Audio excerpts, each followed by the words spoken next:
भाई देख, सिलेबस अभी हुआ है नहीं, रेगुलर लेक्चर्स में अभी देख रहा हूँ, ये वाला अटेम्प्ट स्किप कर देते हैं, दिसंबर अटेम्प्ट दूंगा अच्छे से पढ़ के। चोदी मत कर लौड़े। देखो यार, आपका भी अगर अभी यही हाल है, देन आपको क्या करना चाहिए वो हम इस वीडियो में डिस्कस करेंगे। First of all, if you are still watching regular lectures then you know that you are making fool of yourself. Regular lectures देखना छोड़ दो, अब क्या करना है वो मैं बताता हूँ। देखो, एग्जाम्पल लेके चलते हैं, मैं ग्रुप 1 देने वाला हूँ जून 24 में एग्जीक्यूटिव का या प्रोफेशनल का, किसी का भी। मेरे को पता है इस ग्रुप में मेरे 4 सब्जेक्ट्स हैं या 3 सब्जेक्ट्स हैं, इन 4 या 3 सब्जेक्ट्स में 40 चैप्टर्स हैं। 40 चैप्टर्स में से 20 चैप्टर्स मैं कवर कर चुका हूँ, 20 चैप्टर्स मेरे रहते हैं। 20 चैप्टर्स मैंने ऐसे कवर किए हैं कि मेरे पास उनकी समरी रेडी है। अब जो 20 चैप्टर्स बचे हैं, 10 दिन बचे हैं इस महीने के एंड होने में, क्या करना है मुझे देखनी है रिवीजन वीडियोस और मैराथन वीडियोस जो कि फैकल्टीज़ ने अपलोड कर रखी हैं। अगर आप देखोगे उन रिवीजन वीडियोस और मैराथन वीडियोस की लेंथ होती है मैक्सिमम 1 और 2 hour for a particular chapter. एक चैप्टर उठाया, 2 घंटे की रिवीजन वीडियो है, उसको 3 घंटे लगा के देखा। 3 घंटे क्यों लगाए? फर्स्ट ऑफ ऑल, मैराथन में टीचर ऐसे पढ़ाता है कि उसको पता है कि आपने ऑलरेडी पढ़ रखा है, तो ज़्यादा जल्दी पढ़ाता है और ज़्यादा डिटेल में नहीं पढ़ाता। तो आपको क्या करना है, वो पढ़ाएगा जल्दी। नहीं समझ आ रहा, कोई दिक्कत नहीं है, उसको सुनो, मॉड्यूल खोल के बैठो, मॉड्यूल में जो उसने पढ़ाया है उसको पढ़ो। एक बार पढ़ो, 2 बार पढ़ो, आएगा समझ। पढ़ लिया, अब उसकी समरी बनाओ।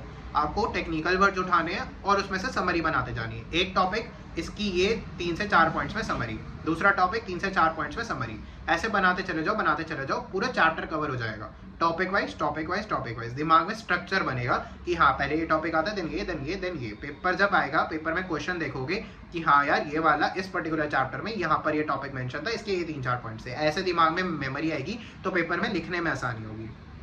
इसलिए मैराथन खोलो, उसमें से पहले जो टीचर समझा रहे हैं उसे समझो, नहीं समझ आ रहा है उसको मॉड्यूल में रीड करो। रीड करने के बाद, समझ आने के बाद उसे 3 से 4 से या 5 पॉइंट्स मार्क कर लो। मार्क कर लिए, ऐसे हर टॉपिक के करते जाओ। एक चैप्टर में 2 घंटे की जगह 3 घंटे लगाओ, बट उसको खत्म करो। देन ऐसे टारगेट बनाओ कि मेरे को दिन में ये 3 से 4 चैप्टर आज कवर करने ही करने हैं। एक दिन लगा के मैंने 3 चैप्टर भी कवर कर लिए, 4 चैप्टर भी कवर कर लिए, मेरे को लग रहा है कि हाँ मैंने आज कुछ अकॉम्प्लिश किया है, कॉन्फिडेंस आ रहा है मेरे को। देन नेक्स्ट डे बैठा हूँ मैं, नेक्स्ट डे 3 से 4 चैप्टर कवर करे हैं। 10 दिन में आप देखोगे आपका सिलेबस कंप्लीट हो चुका है। Yes, really that's the thing. लेकिन अब क्या है, इसमें कंसिस्टेंसी लगेगी, दिन के 10-10 घंटे लगेंगे। हाँ लगेंगे, आपको अभी लग रहा होगा 3 घंटे हो जाएगा। नहीं भाई, 4 भी खींच सकते हैं, किसी चैप्टर में 1 घंटे में भी हो सकता है। डिपेंड करता है आपकी अंडरस्टैंडिंग के ऊपर और कैसा आपने मार्किंग करी है, क्या उस वक्त सिनेरियो रहा है उसके ऊपर। सिमिलरली दूसरी बहुत इंपॉर्टेंट थिंग है कि आपको पास्ट एग्जाम क्वेश्चंस डेली करने हैं। कैसे करने हैं, क्या करना है, पास्ट एग्जाम क्वेश्चन में सजेस्टेड आंसर्स उठाओ, 2 क्वेश्चन रीड करो, उनके आंसर लिखो, टूटे फूटे आंसर लिखो, जैसे मर्जी लिखो, लेकिन ऐसे लिखो आप पेपर में बैठे हो, आपको लिखना है बस, 5 नंबर आपको चाहिए ही चाहिए, आप अपना बेस्ट दे रहे हो, ऐसे लिखो। लिख लिया, समझ लिया, कोई दिक्कत नहीं है। अब उसको कंपेयर करो सजेस्टेड आंसर्स के साथ। बहुत बुरा आंसर लिखा है, कोई दिक्कत नहीं है, कल लिखोगे, कल इंप्रूवमेंट के साथ लिखोगे। सिर्फ 2 लिखने हैं, ज़्यादा टाइम वेस्ट नहीं करना। उसके बाद गो थ्रू करना है उसको, पास एग्जाम क्वेश्चंस को एक बार गो थ्रू किया, दूसरी बार गो थ्रू करा, दिमाग में क्लैरिटी आएगी कि हाँ ऐसे ऐसे आंसर लिखते हैं, बस ये चीज़ करनी है।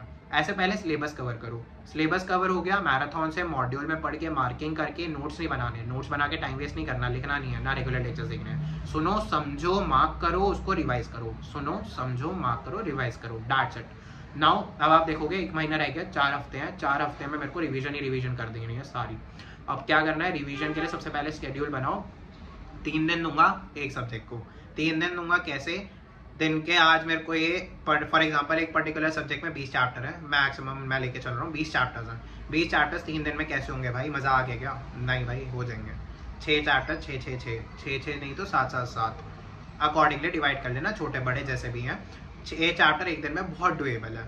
टारगेट बनाओ, हाफ डे में सुबह 5 बजे उठ के 12 बजे तक मेरे को ये पर्टिकुलर 3 से 4 चैप्टर्स करने हैं। 2 घंटे का रेस्ट लूंगा, उसके बाद ये 3 से 4 चैप्टर्स करने हैं। हो गए 8 चैप्टर, हो गए 7 चैप्टर। भाई रिवीजन है, मार्किंग इसलिए करी है, वो पूरा मॉड्यूल को इतना मैंने फिल्टर करके वो मार्किंग्स करी हैं, इसलिए करी है। मैं वो पॉइंट्स पढ़ता जा रहा हूँ, मेरे को टाइम कम लग रहा है, 2-2 बार बोल रहा हूँ, 3-3 बार बोल रहा हूँ, पागलपन लगेगा लेकिन करना पड़ेगा। बहुत डुएबल है यार, एक बार हो गया तो वो दोबारा नहीं देखना पड़ेगा उस बुक की शक्ल। कर लो, ईजिली हो जाएगा। पहला हफ्ता ऐसा टारगेट बनाया, 3 दिन में एक सब्जेक्ट, 3 दिन में एक सब्जेक्ट, 2 हफ्ते लग गए, कोई दिक्कत नहीं है, सेकेंड रिवीजन हो गई आपकी। थर्ड रिवीजन के लिए 1 हफ्ता लगाया, 2 दिन में एक सब्जेक्ट, पेपर से 1 दिन पहले वाली रिवीजन उठाई, सिमिलरली रिवाइज करके साइड करा, हो गया।